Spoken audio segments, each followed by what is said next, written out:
ఇక్కడ వాళ్ళు ఇచ్చే కౌంటర్ ఏంటంటే, సరే ఆ పార్టీ ట్విట్టర్ అకౌంట్ నుంచే మాట్లాడుకుందాం, వాళ్ళు ఇచ్చిన దాన్ని డాక్యుమెంట్ నంబర్లతో సహా ఏ ఎప్పుడెప్పుడు రిజిస్ట్రేషన్లు జరిగినాయి అవి తప్పని నిరూపించగలరా పవన్ కళ్యాణ్ని అని చెప్పేసి పవన్ కళ్యాణ్ గారు లేకపోతే కూటమి గవర్నమెంట్ అని ఛాలెంజ్ చేస్తున్నారు. ఎప్పుడో 68లోనే ఆయనకు ఆ భూములు సంక్రమించాయని, మరి అప్పుడే సంక్రమిస్తే అప్పుడు కూడా ఎంక్వైరీలు జరిగినాయి అంట. 75లో మళ్ళీ ఒక ఎంక్వైరీ జరిగిందంట. మళ్ళీ కాదు కరెక్ట్గానే ఉన్నాయని చెప్పేసి అటవీ శాఖ వాళ్ళు సర్టిఫికేషన్, ఎక్కడ 75 ఎక్కడ 2025 ఎక్కడున్న ఇన్ని సంవత్సరాలు అంటే, ఒకవేళ దాంట్లో ఎటువంటి తప్పు లేకపోతే ఇక అక్కడితో క్లోజ్ అయిపోవాలి కదా మ్యాటరు. ప్రతిసారి దాని మీద ఎందుకు ఎంక్వైరీలు జరుగుతున్నాయో అర్థం కానిటువంటి విషయం. అదొక అంశం. ఇకపోతే 75 నుంచి 103 ఎకరాలకు ఎలా పెరిగిందంటే 2001 సంవత్సరంలో మిథున్ రెడ్డి గారి పేరు మీద, పెద్దిరెడ్డి రామచంద్రారెడ్డి గారి పేరు మీద, వారి సతీమణి పేరు మీద, అలాగే ఆయన తమ్ముడు పేరు మీద ఈ డేట్స్లో ఈ డాక్యుమెంట్ నంబర్స్ కొనుక్కున్నారు వాళ్ళు. ఇవి రాంగ్ అని ప్రూవ్ చేయగలరా అని మిమ్మల్ని ఛాలెంజ్ చేస్తున్నారు. మూడో పాయింట్ ఏంటంటే, ఇవి డైవర్షన్ పాలిటిక్స్లో భాగంగా రాష్ట్రంలో మీ ప్రభుత్వం మీద వ్యతిరేకత పెరుగుతోంది. మొన్న మోందా తుఫాను రైతులకు నష్టపరిహారం విషయంలో ఫెయిల్ అయ్యారట, దా విషయంలో కానీ, లేదంటే ఆరోగ్యశ్రీ సరిగా అందుబాటులోకి రావటం లేదని చెప్పేసి దాని మీద వచ్చే వ్యతిరేకతని పక్కదారి పట్టించడం అవ్వచ్చు, లేదంటే ఈ మెడికల్ కాలేజ్ పీపీపీ విధానం మీద జనాల్లో భగ్గుమంటున్న ఆగ్రహావేశాలని డైవర్ట్ చేయడానికి కోసం ఈ రకమైనటువంటి పాలిటిక్స్ తెరలేపారు.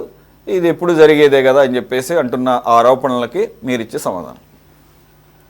సురేష్ గారు, ముందుగా మీకు ప్యానల్ సభ్యులకి అందరికీ గుడ్ ఈవినింగ్ అండి.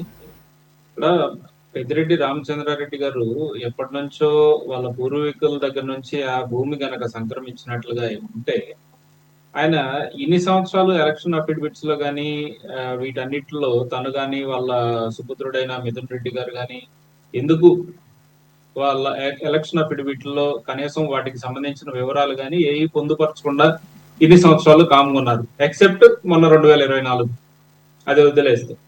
ఇంకొకటి ఏంటంటే, వారసత్వంగా వచ్చింది అని అంటే అటవీ శాఖ భూములు ఎవరికి కూడా వారసత్వంగా రావండి. ప్రజలకి ఇప్పుడు నేను పోయి ప్రకాశం బ్యారేజ్ మధ్యలో నా ఇల్లు ఒకటి ఉంది, అది నా వారసత్వం భూమి అని అంటే కుదరదు కదా.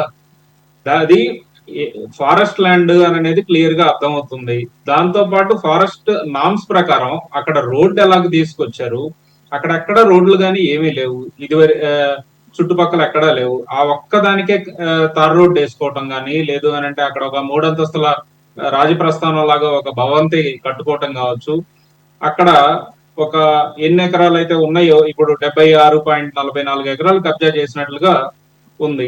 వీటికి సంబంధించిన డాక్యుమెంట్స్ ఇదివరకు ఎప్పుడూ లేకుండా కరెక్ట్ గా ఈయన అటవీ శాఖ మంత్రిగా 2019 నుంచి 2024 వరకు ఎప్పుడైతే చేశాడో అప్పుడు ఏ విధంగా తన అధికార దుర్వినియోగాన్ని పాల్పడి కబ్జాలు 1-2 ఎకరాలు కాదండి, ఇది జస్ట్ మచ్చుకు మాత్రం. ఈ 76 ఎకరాలు అనేది జస్ట్ మచ్చుకు మాత్రమే. ఎన్ని వందల ఎకరాలు, ఎన్ని వేల ఎకరాలు వైఎస్ఆర్సీపీ నాయకులు మొత్తం కబ్జా చేశారు అని అన్నది మనకి ఎన్నో వార్తల్లో ఇదివరకు కూడా చూసాం. విజయసాయి రెడ్డి గారు కావచ్చు, లేదు అంటే ఈయన కావచ్చు, ఇంకా జగన్మోహన్ రెడ్డి అయితే ఏ విధంగా వారి భార్యమని నాకు ఆ ప్యాలెస్ నచ్చింది అని అంటే ఇమీడియట్ గా దాన్ని ఖాళీ చేపించి వైజాగ్ లో ఏ విధంగా చేశారని ఇవన్నీ మనం చూస్తున్నాం.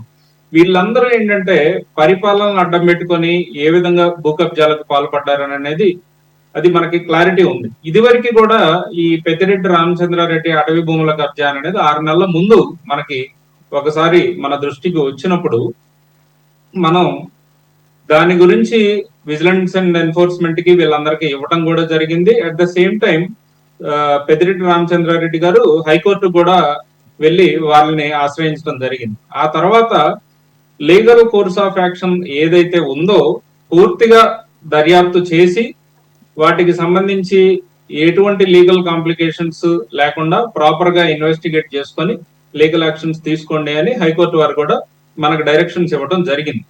ఆ తర్వాత ఇతను ఎటువంటి వ్యక్తి అని అనేది మనకు ఆల్రెడీ తెలుసు. ఈయన రికార్డ్స్ ట్యాంపర్ చేయడంలో కావచ్చు, రికార్డ్స్ మొత్తాన్ని తారుమారు చేసి తన సొంత భూమిగా చెప్పించుకోవటంలో ఎంత సిద్ధహస్తుడు అని అనేది మనకి మదనపల్లి ఫైల్స్ ఇన్సిడెంట్ లోనే మనకు ఒక క్లారిటీ వచ్చింది. ఏ విధంగా తనకి సంబంధించిన కోటరీ వ్యక్తులు అక్కడ ఉన్న గౌతమ్ అనే సంతోష్ అనే వ్యక్తుల ద్వారా ఏ విధంగా అయితే ఆ కార్యాలయాన్ని, ఆర్డీఓ కార్యాలయాన్ని కూడా తగలబెట్టేసేసి ఆ తర్వాత ఇన్ని రోజులు ఏ విధంగా తప్పించుకొని తిరుగుతున్నాడు అనేది మనకు తెలుసు. ఎట్టి పరిస్థితుల్లో ఇక్కడ ఉన్న సిచ్యువేషన్ ఏంటి అని అంటే, ప్రస్తుతం ఇప్పుడు పవన్ కళ్యాణ్ గారు ఏరియల్ సర్వే చేసి ఆ వీడియో ఏదైతే తీసుకున్నారో దానికి సంబంధించి ఆల్రెడీ బ్యాక్ ఎండ్ లో ఇన్వెస్టిగేషన్ అయితే జరుగుతుంది. విజిలెన్స్ అండ్ ఎన్ఫోర్స్మెంట్ వాళ్ళు కూడా సుమారుగా ఇంకొక 2-3 రోజుల్లోనే వాళ్ళు ఒక నివేదిక కూడా తీసుకొని రాబోతున్నారు. ఆ నివేదిక ఆధారంగా ఖచ్చితంగా హైకోర్టులో ఆల్రెడీ దీని మీద కేసు ఉంది కాబట్టి హైకోర్టు వారికి ఆ నివేదిక సబ్మిట్ చేసి చట్టపరమైన చర్యలకి అరెస్ట్ వారెంట్ కానీ ఇంకోటి కానీ తీసుకొని ప్రాపర్ దర్యాప్తు అయితే ఖచ్చితంగా జరుగుతుందండి. ఎందుకంటే ఇది అటవీ సంపద అనేది రాష్ట్రంలో మనకి ఈ శ్రీశైలంకి సంబంధించిన అటవీ సంపద కావచ్చు, ఇక్కడ ఉన్నాయి వీటన్నిటిని మనం ప్రొటెక్ట్ చేసుకోవాల్సిన బాధ్యత మనందరి మీద ఉంది. సో ఇట్లా ఎవరు పడితే వాళ్ళు ఇండివిజువల్ గా వచ్చేసి వాళ్ళ అధికార దుర్వినియోగానికి పాల్పడి వాళ్ళకి కావాల్సిన ల్యాండ్లన్నీ, నాకు ఆ ల్యాండ్ నచ్చింది అంటే దానికి నేను రోడ్ వేసుకుంటాను, జనాల్ని రాకుండా ఆపేసుకొని ఒక గేట్లు బారికేడ్లు పెట్టేసుకుంటాను అంటే కుదరదు. సో దానికి సంబంధించి ప్రస్తుతం ఉన్న రాష్ట్ర ప్రభుత్వం అయితే చాలా సీరియస్ గా ఉంది. ఇది కేవలం పెద్దిరెడ్డి రామచంద్రారెడ్డి గారు అనే కాదు, ఎవరైనా సరే అటవీ సంపదని దోచుకుంటే మాత్రం వాళ్ళ మీద కఠినమైన చర్యలు తీసుకుంటారు. ఇంకొకటి ఏంటంటే, ఇప్పుడు ఇందాక మీరు ఓపెనింగ్ రిమార్క్స్ లో చెప్పినట్లు ఏదో డైవర్షన్ పాలిటిక్స్ కోసం ఇప్పటికిప్పుడు పెద్దిరెడ్డి రామచంద్రారెడ్డిని తీసుకొచ్చాము అని అంటున్నారు. డైవర్షన్ పాలిటిక్స్ చేయాల్సిన అవసరం గానీ ఆవశ్యకత గానీ ప్రస్తుతం ఉన్న కూటమి ప్రభుత్వానికి ఏ మాత్రం లేదు. ఎందుకు అనంటే, మాకు చేతనైనంతలో మంచి పరిపాలన ఇస్తున్నామని చెప్పి కూటమి ప్రభుత్వంలో ఉన్న 3 పార్టీలకి ఒక క్లారిటీ ఉంది. అదే కాకుండా రాష్ట్ర ప్రజలకు కూడా మంచిగానే పరిపాలన చేస్తున్నారు. వాళ్ళకు ఉన్న దాంట్లో ఎంతో కొంత రాష్ట్ర ప్రజలందరికీ మేలు కలిగేటట్టే పరిపాలన చేస్తున్నారు. కంపెనీలను తీసుకొని రాగలుగుతున్నారు, ఎంతో కొంత ఇన్వెస్ట్మెంట్స్ రాగలుగుతున్నాయి. పూర్వ వైభవం ఎప్పుడైతే 2019 వరకు 2014 నుంచి ఉందో ఆ తరివేసిన కంపెనీలను కూడా మళ్ళీ బతిమాలో ఏదో విధంగా వాళ్ళకి ఒక కాన్ఫిడెన్స్ ఇచ్చి తీసుకొని రాగలుగుతున్నారు అని ప్రజలు కూడా నమ్ముతున్నారు.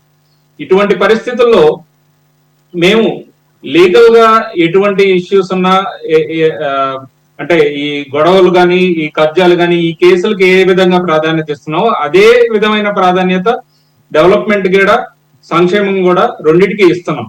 సో ఎట్టి పరిస్థితుల్లో అన్నిటినీ ప్యారలల్ గా తీసుకెళ్తాము. ఇన్వెస్ట్మెంట్స్ పార్టీకి ఇన్వెస్ట్మెంట్స్ వస్తూనే ఉంటాయి. దాంతో పాటుగా రాష్ట్ర సంపదకి ఎవరైతే హాని కలిగించేటట్లు చేశారో వాళ్ళందరి మీద కూడా ఖచ్చితంగా కఠినమైన చర్యలు అయితే తీసుకుంటది.